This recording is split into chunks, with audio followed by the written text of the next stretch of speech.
Hello students, how are you? Welcome to your botany lecture. ਬੇਟਾ ਆਪਾਂ start ਕੀਤਾ ਸੀਗਾ ਫੋਸਿਲਸ ਤੇ ਫੋਸਿਲ ਦੇ ਵਿੱਚ ਆਪਾਂ ਕੁਝ ਕਾਈਂਡਸ ਆਫ ਫੋਸਿਲਸ ਐਂਡ देयर ਪ੍ਰੀਜ਼ਰਵੇਟਿਵਸ ਪੜ੍ਹੇ ਸੀਗੇ। ਉਹਨਾਂ 'ਚ ਹੀ ਆਪਾਂ ਅੱਜ ਅੱਗੇ ਪੜਾਂਗੇ ਮੋਲਡ ਬੇਟਾ ਉਹ ਫੋਸਿਲ ਹੁੰਦੇ ਆ ਜਿਹੜੇ ਹੈਵੀ ਪਾਰਟ ਆਫ ਪਲਾਂਟ ਦੇ ਬਣੇ ਹੁੰਦੇ ਆ। ਹੈਵੀ ਪਾਰਟ ਦਾ ਮਤਲਬ ਜਿੱਦਾਂ ਸਟੈਮ ਹੋ ਗਈ, ਟਰੀ ਟਰੰਕ ਸਟੈਮ, ਜਾਂ ਫਿਰ ਫੁੱਲੇ ਹੋਏ ਫਲਾਵਰਸ ਹੋ ਗਏ, ਰਾਈਪੈਂਡ ਫਰੂਟਸ ਹੋ ਗਏ, ਇਹਨਾਂ ਤੋਂ ਇਹ ਬਣਦੇ ਆ ਵੋਲਿਊਮਨਸ ਪਾਰਟ ਆਫ ਦਾ ਪਲਾਂਟ। ਹੁਣ ਇਹਦੇ ਵਿੱਚ ਕੀ ਹੁੰਦਾ ਆ ਕਿ ਜਿਹੜਾ ਪਲਾਂਟ ਪਾਰਟ ਦਾ, ਉਸ ਪਾਰਟ ਦਾ ਆਰਗੈਨਿਕ ਮੈਟਰ ਹੁੰਦਾ ਆ, ਉਹ ਸਾਰਾ ਤਾਂ ਲੋਸਟ ਹੋ ਜਾਂਦਾ ਆ ਇਨਟੂ ਦਾ ਸਰਾਊਂਡਿੰਗ। ਮਤਲਬ ਜਦੋਂ ਉਹਨੇ ਦੱਬਣਾ ਆ ਤਾਂ ਸਾਰਾ ਆਰਗੈਨਿਕ ਮੈਟਰ ਜਿਹੜਾ ਆ ਬਾਹਰ ਨਿਕਲ ਜਾਣਾ ਆ ਪਿਸ ਕੇ, ਅਤੇ ਪਿੱਛੇ ਇੱਕ ਕੈਵਿਟੀ ਰਹਿ ਜਾਣੀ ਆ, ਹੌਲੋ ਕੈਵਿਟੀ। ਉਹਨੂੰ ਅਸੀਂ ਕਹਿੰਦੇ ਆ ਰੌਕਸ ਦੇ ਵਿੱਚ ਇੱਕ ਕੈਵਿਟੀ ਜਿਹੀ ਬਣੀ ਉਹ ਰਹਿ ਜਾਣੀ ਆ।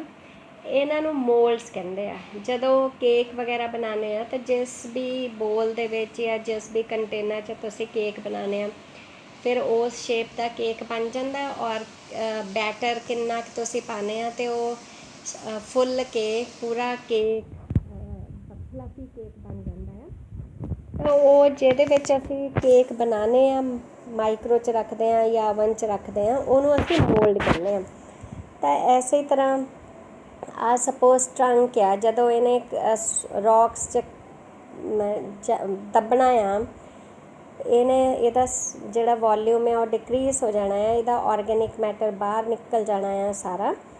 ਪਿੱਛੇ ਜਸਟ ਇੱਕ ਖੋਖਲੀ ਜਿਹੀ ਇਹਦੀ ਉਸ ਸ਼ੇਪ ਦੀ ਕੈਵਿਟੀ ਰਹਿ ਜਾਣੀ ਆ, ਜਿਹਨੂੰ ਅਸੀਂ ਕਹਿੰਦੇ ਹਾਂ ਮੋਲਡ।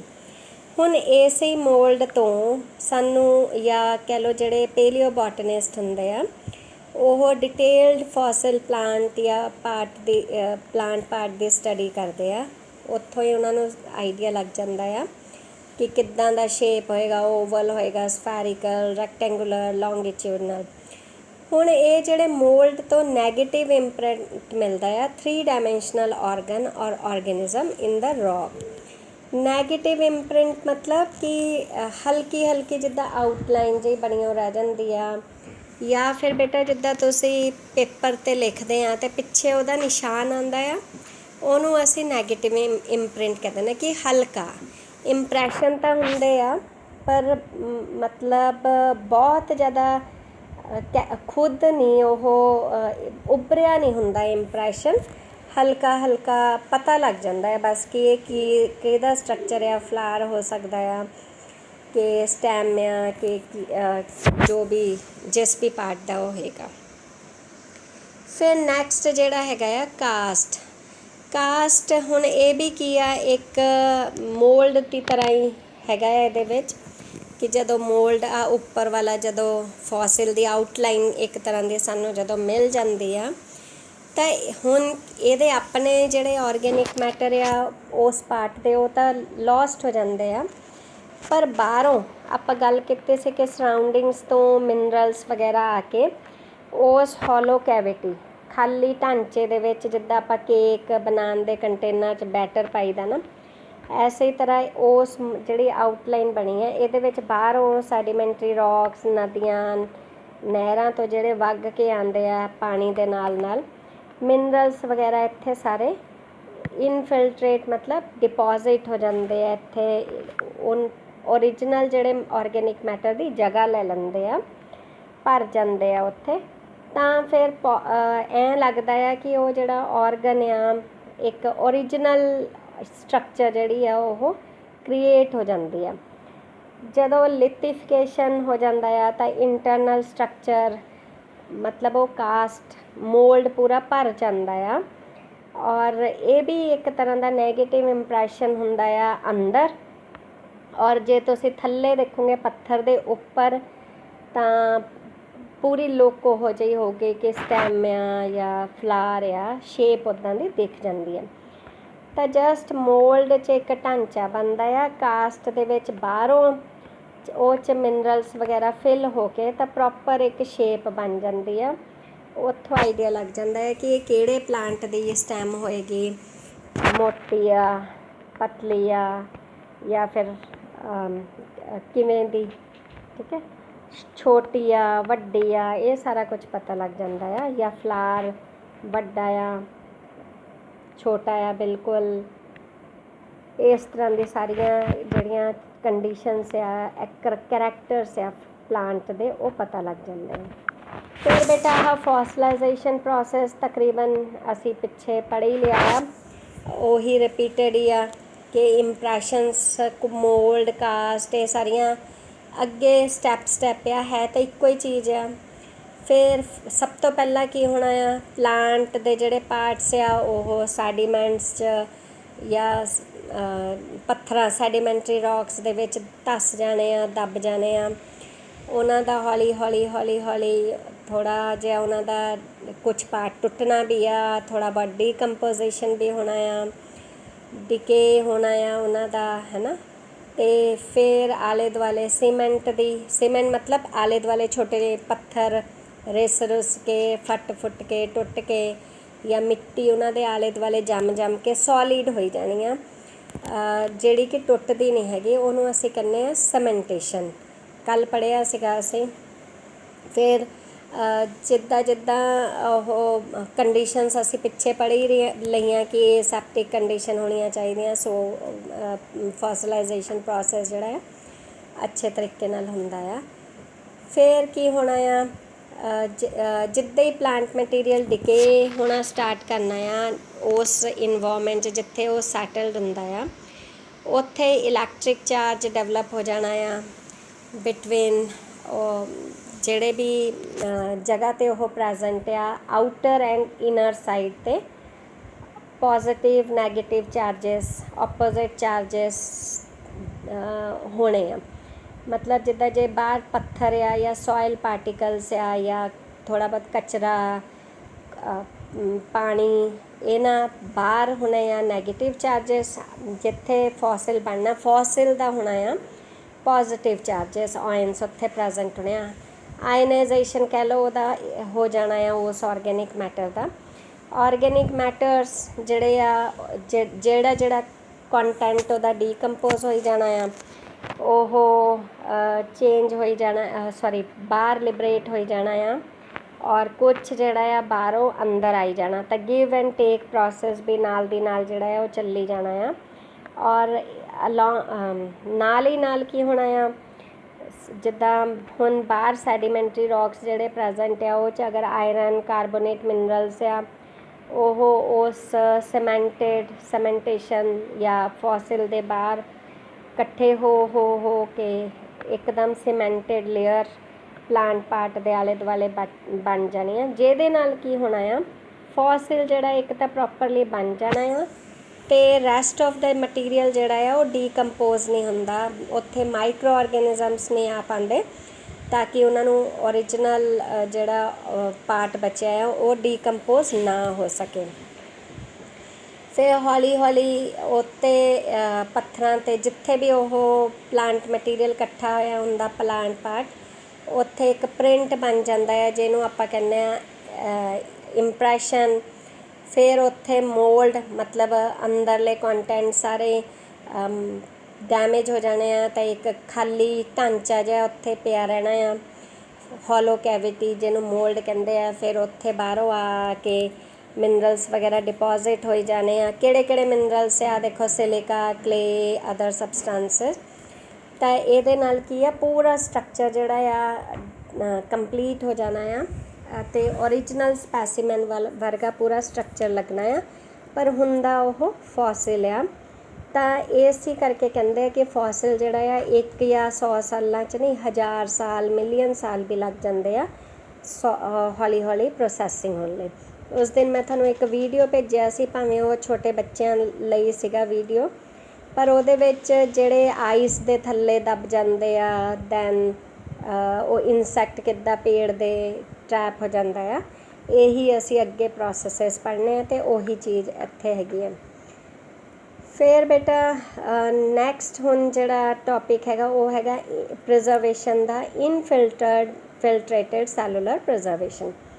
ਇਹਦੇ ਵਿੱਚ ਕੀ ਆਂਦਾ ਹੁੰਦਾ ਆ, ਉਹ ਫੋਸਿਲਸ ਆਉਂਦੇ ਆ ਜਿਨ੍ਹਾਂ ਦੇ ਵਿੱਚ ਟਿਸ਼ੂਜ਼ ਜਾਂ ਸੈਲਸ ਪਲਾਂਟ ਜਾਂ ਪਲਾਂਟ ਪਾਰਟਸ ਦੇ ਉਹ ਪ੍ਰੀਜ਼ਰਵਡ ਹੋ ਜਾਂਦੇ ਆ, ਅਤੇ ਇਹ ਤੋਂ ਡਿਟੇਲ ਸਟੱਡੀ ਕਰ ਸਕਦੇ ਇੰਟਰਨਲ ਸਟਰਕਚਰ ਦੀ। ਹੁਣ ਆਊਟਰ ਜਿੱਦਾਂ ਅਸੀਂ ਟਰੀ ਟਰੰਕ ਵਗੈਰਾ ਉੱਪਰ ਪੜ੍ਹਿਆ ਆ, ਉੱਥੋਂ ਤਾਂ ਸਟੈਮ ਵਗੈਰਾ ਦੀ, ਫਲਾਰ ਦੀ ਮੋਰਫੋਲੋਜੀ ਪਤਾ ਲੱਗ ਜਾਂਦੀ ਹੈ, ਕਰੈਕਟਰਸ।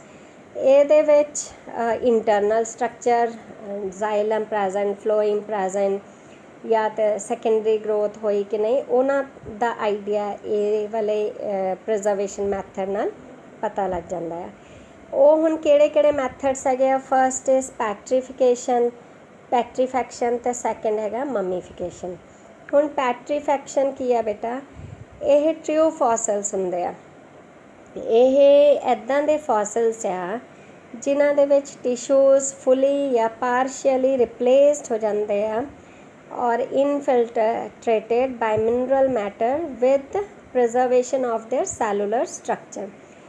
ਮਤਲਬ ਇਹਨਾਂ ਦਾ ਜਿਹੜਾ, ਜਿਵੇਂ ਇਹਨਾਂ ਨੇ ਰੌਕਸ ਦੇ ਥੱਲੇ ਦੱਬਣਾ ਆ ਜਾਂ ਜਿੱਥੇ ਵੀ ਇਹਨਾਂ ਨੇ ਦੱਬਣਾ ਆ, ਇਸ ਤਰ੍ਹਾਂ ਇਹਨਾਂ ਨੇ ਦਬਾਅ ਦੇ ਨਾਲ ਫਲੈਟ ਐਂਡ ਸਟਰਕਚਰ ਤਾਂ ਹੁੰਦਾ ਆ, ਉਹਦੇ ਨਾਲ ਇਹਨਾਂ ਦੇ ਆਪਣੇ ਕਾਫੀ ਜਿਹੜੇ ਕੰਟੈਂਟਸ ਆ ਉਹ ਕਹਿ ਲਓ ਕਿ ਡੈਮੇਜ ਹੋ ਜਾਂਦੇ ਆ, ਬਾਹਰ ਚਲੇ ਜਾਂਦੇ ਆ ਸਬਸਟ੍ਰੈਟਮ 'ਚ। ਲੇਕਿਨ ਬਾਹਰੋਂ ਵੀ ਮਟੀਰੀਅਲ ਇਹਨਾਂ ਦੇ ਵਿੱਚ ਆ ਕੇ ਐਡ ਹੁੰਦੇ ਆ, takes the place of original organic matter.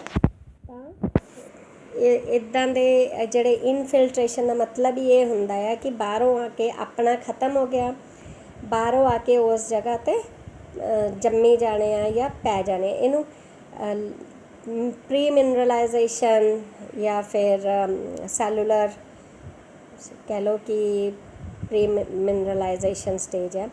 ਹੁਣ ਮਿਨਰਲ ਮੈਟਰ ਜਿਹੜੇ ਐਂਟਰ ਕਰਦੇ ਆ ਜਿੱਥੋਂ ਜਿੱਥੋਂ ਵੀ ਗਾਇਬ ਹੁੰਦਾ ਆ, ਜਿੱਦਾਂ ਲਿਊਮਨ 'ਚ ਹੋ ਗਿਆ, ਇੰਟਰਸੈਲੂਲਰ ਸਪੇਸਿਸ 'ਚ ਹੁੰਦਾ ਆ, ਤਾਂ ਉਹ ਆਲੇ ਦੁਆਲੇ ਕੀ ਹੁੰਦਾ ਆ, ਇੱਦਾਂ ਜੰਮ ਜਾਂਦੇ ਆ। ਤਾਂ ਜਿਹੜਾ ਕੁਛ ਬਚਿਆ ਹੁੰਦਾ ਆ ਪਲਾਂਟ ਮਟੀਰੀਅਲ, ਓਰੀਜਨਲ ਕੰਟੈਂਟ, ਉਹਨੂੰ ਇਹ ਬਚਾ ਲੈਂਦੇ ਆ।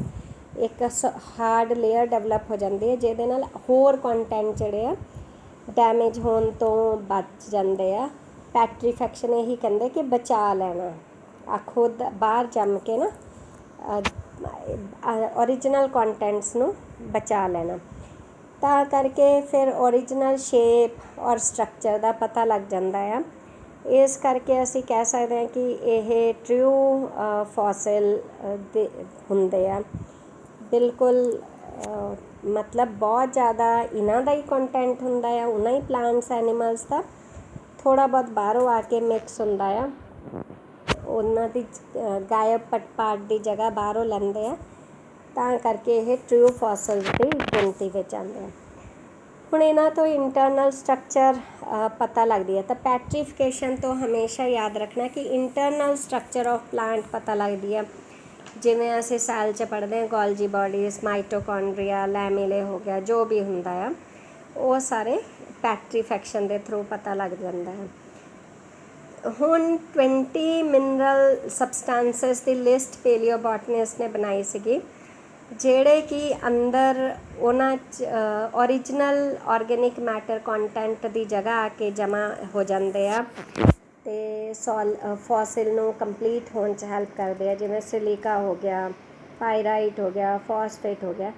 ਸੋ here is the list of ਕਹਿ ਲਓ ਕਿ ਕੰਪਾਊਂਡਸ।